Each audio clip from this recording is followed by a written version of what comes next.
어? 한번.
Vamos.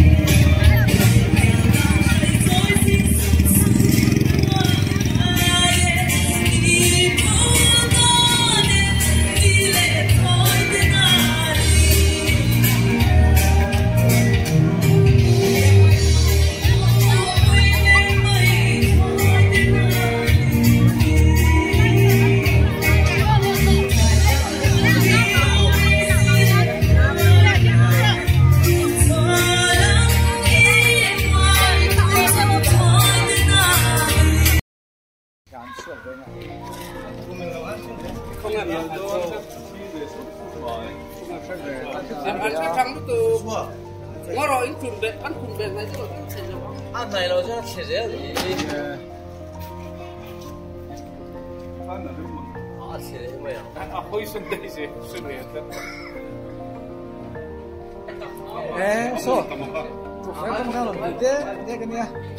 Không phải khảo thế. Ở đây, chặt không mấy. được ngay là.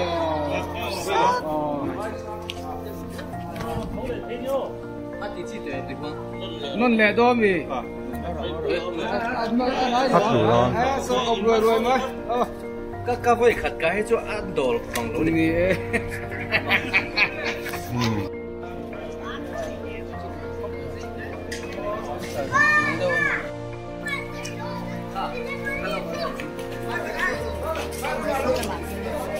Hay làm hi ốm nó chi rồi.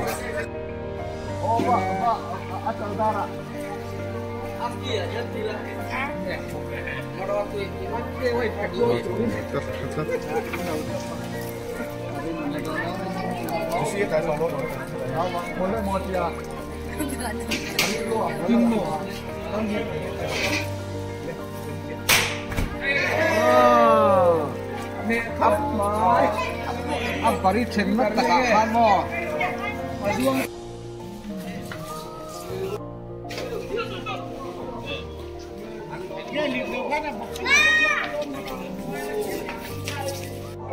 Nhưng mà phone lại cho nó địch cái gần thằng kiên cường là chỗ kiên à quay lên tao lên đâu quay lên tao lên